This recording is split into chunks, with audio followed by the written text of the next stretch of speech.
Summary of Faust by Johann Wolfgang von Goethe. After a prelude set in the theater, where Faust is going to be put on, and a prologue in heaven, where the devil Mephistopheles tells God that he wants to lead the great scholar Heinrich Faust to hell, the play begins with Faust sitting restlessly in a narrow, high-vaulted study. He has studied and mastered every human area of knowledge, from law to religion, but he is still unhappy.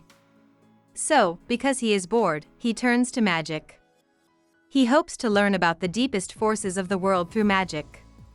He calls on the earth spirit, which is the force that keeps nature in order and keeps it alive, but the spirit is annoyed by Faust's pride and leaves. Wagner, Faust's assistant in learning, then walks into the study and has a discussion with his boss about how important book learning is. But Faust stops talking and tells his helper to leave. He is sick of words and the sameness of intellectual pursuits, and he doesn't think he will ever be able to get past his own limits. So, he decides to kill himself by drinking poison from a bottle, but church bells and heavenly music give him a reason to keep living. Faust and Wagner go for a walk outside the city walls not long after.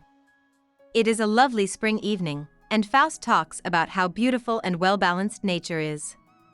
When night comes, though, the two students see a black poodle circle them. Faust sees fire swirling in the poodle's wake. The scary dog follows Faust back to his study, where it starts to growl and get bigger and bigger until it looks like a monster. In reaction, Faust says a magic spell that forces the poodle to show itself for what it really is, Mephistopheles, the devil, dressed up as a poodle. Over time, Faust, a hopeless, pessimistic, and restless scholar, makes a deal with this cunning devil. He even uses his own blood to sign the contract. In exchange for a lifetime of servitude to the devil, Faust must give up his immortal soul to hell if he is ever completely satisfied with life on earth and becomes idle. With the deal made, the two climb onto Mephistopheles' cape, which lets them fly wherever they want.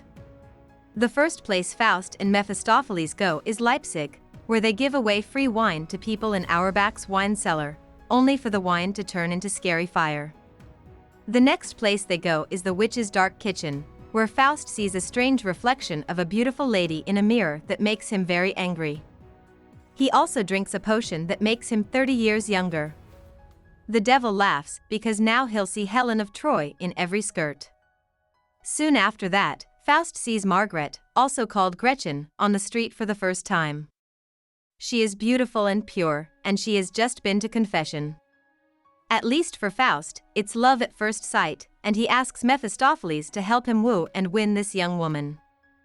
The devil agrees, giving her gifts in secret and setting up a meeting between her and Faust at the house of her friend Martha. There, Faust tells her he loves her, and she does the same. Faust asks his lover to put 3 drops of a medicine into her mother's drink, which will put her mother to sleep so that they can be physically together. Margaret does this because she trusts her boyfriend. She and Faust make love at night, and then Faust leaves. Margaret becomes pregnant as a result. Time goes by quickly and terribly. Margaret's mother dies because her daughter gave her a sleeping potion, and poor Margaret is shunned by her society because she got pregnant without being married. One night, her brother Valentine, a soldier, comes to her door. He is angry at his sister's shameful behavior and wants to kill the man who lured her. Right on time, Faust and Mephistopheles walk up to Margaret's door, with the devil singing a racy song. This makes Valentine think that Faust and Mephistopheles are to blame for his sister's fall from grace. He threatens them. Faust fights him with a sword with the help of the devil's magic, and the soldier is killed by the doctor. Faust and Satan run away. Soon after, Margaret goes to a church to ask for forgiveness, but the weight of her guilt is so heavy that she passes out. After fleeing the scene of their crime, Faust and Mephistopheles show up again a few months later on Walpurgis night, when witches, warlocks, and other bad spirits gather on the top of Brocken to celebrate the devil. After Faust and Margaret watch an amateurish, phantasmagoric play in the mountains, the devil tells Faust that Margaret is unhappy and hopeless in jail because she killed her newborn child. Faust blames the devil for keeping this information from him, and he promises right then and there to set his love free. During the night, the two run away on a black horse and get to the jail just before dawn. Faust steals a jailer's keys and opens Margaret's cell, but she refuses to leave with him because she is too upset. She would rather wait for her death the next morning. After Mephistopheles tells him he will leave him, Faust gives up on his love, even though a voice from the gods tells him that the young woman is saved. Part 1 of Goethe's Faust is now over. Part 2 starts after a few years. Part 1 is about Faust's search for love from people. Part 2 is about his search for power on earth and control over nature forces. To do this, Faust and Mephistopheles try to get into the emperor's court, which is dealing with social, political, and economic problems in the royal realm at the moment. While the young emperor is being praised by the devil offers a short-term answer to the problem, digging up treasures that people buried long ago when barbarians attacked Rome. Even though it doesn't want to, the court decides that this is the best thing to do. To celebrate the decision, a lavish masquerade is held, where Faust, dressed as Plutus, makes an image of fire that both scares and amuses the emperor. During the masquerade, the emperor also signs a piece of paper money that Faust and Mephistopheles say should be made to help the royal realm's economy. Even though the emperor doesn't remember signing the note, the flow of credit gives the kingdom a false sense of wealth. As a thank you, the emperor gives Faust and Mephistopheles a fiefdom and asks them to work together to run the imperial coffers. The emperor also asks the magicians to entertain the court by bringing Helen of Troy and Paris to life. Helen was the famously beautiful woman over whom the Trojan War was fought. To do this, Faust goes into a place where nothing exists and ghosts from the past live. Here, the magician meets the mysterious mothers and uses a magic key that Mephistopheles gave him to call Helen and Paris's ghosts. Back at the royal house, Faust tells these two lovers to show up, but the courtiers who are there are at best lukewarm about it. Faust, who is very emotional, falls in love with Helen, though. When Paris kidnaps Helen, as he usually does, the magician gets angry and uses Mephistopheles' key to touch his ghostly figure. This makes Helen and Paris disappear. In the hall, there is darkness and a lot of noise. Faust is sad, so he goes back to his study with Mephistopheles, but not much has changed. Wagner, on the other hand, is now seen as the smartest thinker alive. His fame even surpasses that of Faust, the man who taught him so much. Wagner has been making the homunculus, a little flame-like man who lives in a glass bottle, in his lab using science that doesn't make sense.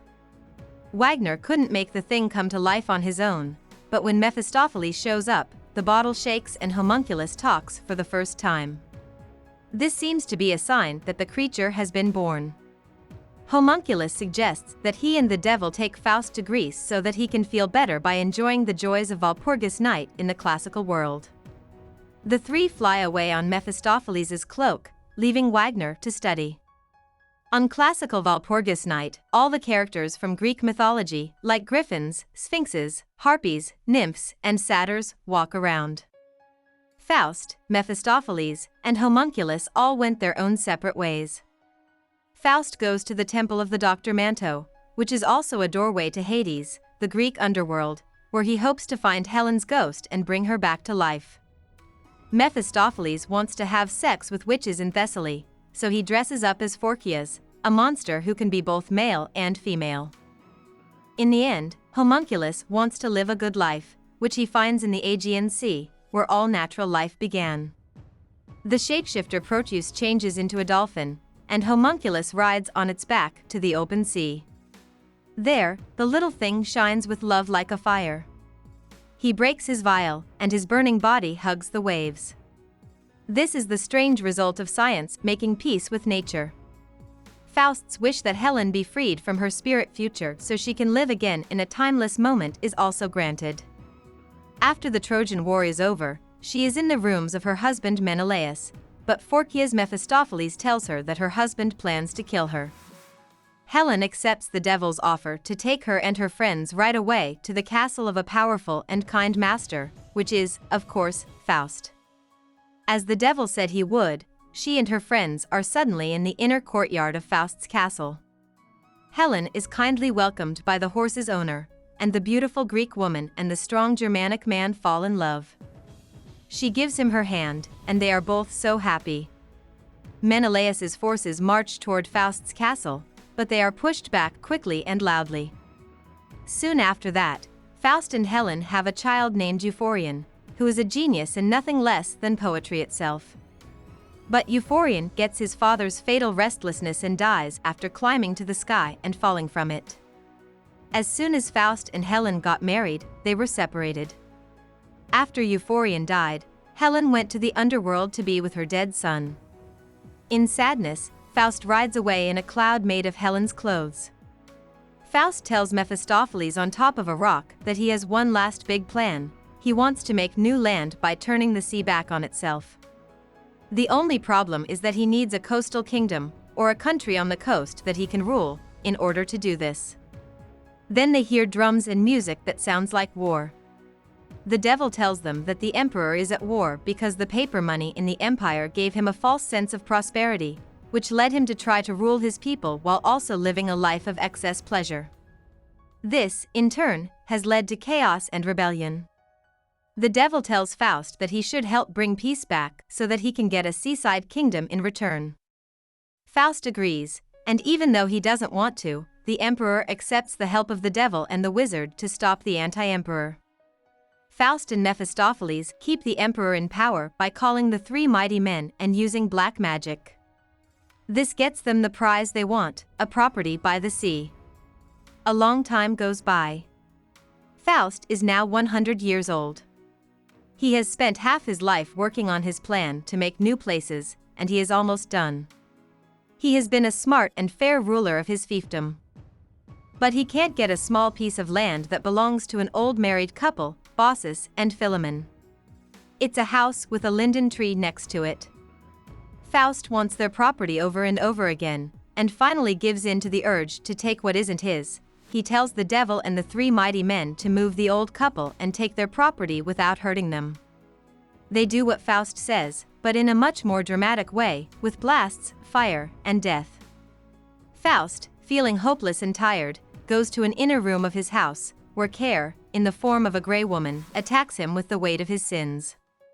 Even though she blinds him, Faust still doesn't believe she has any power and is determined to see his plans through. He tells his workers to get up and keep building a ditch to drain a swamp that is making the area dirty. Mephistopheles tells the dead to come back to life and start digging Faust's grave, because the great man is about to die. Faust's last vision is of happy people living and working on their own in green fields. This vision of the greatest happiness gives Faust his best moment on earth. He falls backwards and dies.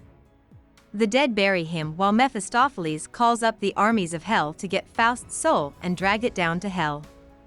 But when Faust's soul starts to rise from the ground, angels step in and rain roses on the devils, sending them back to hell even though Mephistopheles tries to stop them. Mephistopheles has a strange reaction to the roses. All of a sudden, he wants to make love to the angels. Faust's soul is lost because the devil is blinded by his lust. Faust's restlessness led him into sin, but it also saved him from evil. Angels take Faust's soul to heaven, where Margaret's repentant soul begs the Blessed Virgin Mary, who is also the mother of Jesus, to forgive Faust for his sins. Mary tells Margaret's soul to fly up, because Faust's soul will follow hers to safety for all time. The play ends with a mysterious chorus. They sing that everything that changes is just a sign, that things that can't be done on earth can be done in heaven, and that things that can't be explained here exist as facts in heaven. They come to the conclusion that Eternal Woman shows us the way to heaven. So ends Faust by Goethe. About the author. Johann Wolfgang von Goethe was born into a life of luxury. He was the son of Johann Caspar Goethe and Katharina Elisabeth Textor. He was taught by private teachers and learned how to dance, ride horses, and fight as a young boy. He was also interested in books from a young age, especially the epics Odyssey and Iliad by Homer, the Old Testament, and the poetry of Friedrich Gottlieb Klopstock. From 1765 to 1768, he studied law in Leipzig. These studies ended in illness and failure, but Goethe soon got better and made friends with important intellectuals and artists, such as Johann Gottfried Herder, who introduced him to Shakespeare. Shakespeare was a big part of Goethe's literary awakening. Goethe's ambitions grew, and in 1774 he wrote The Sorrows of Young Werther, which made him famous all over the world. It was a classic of the Sturm und Drang, storm and stress, literary movement, which valued the exaggerated expression of strong emotions. On the basis of this book, Goethe was called to the court of Duke Karl August in Weimar, where he would stay for the rest of his life and work as an advisor, diplomat, and politician. During this time, he also started to work on and improve Faust, which would become his most important piece of writing, though it would take him another 60 years to finish it. In the meantime, Goethe wrote not only poems, drama, and fiction, such as his famous book Wilhelm Meister's Apprentice, published between 1795 and 1796, but also scientific works. His theory of colors, published in 1810, was a challenge to Newton's theory of optics and became his most famous scientific work. In 1832, Goethe died in his home in Weimar from what seems to have been heart failure. He had had one of the most successful and varied creative lives in history. He is now thought to be the most important German writer of all time, on par with Dante and Shakespeare. Hope we summarized it fully and you liked it. Please hit the like button and subscribe to our channel so that we are motivated to create more videos.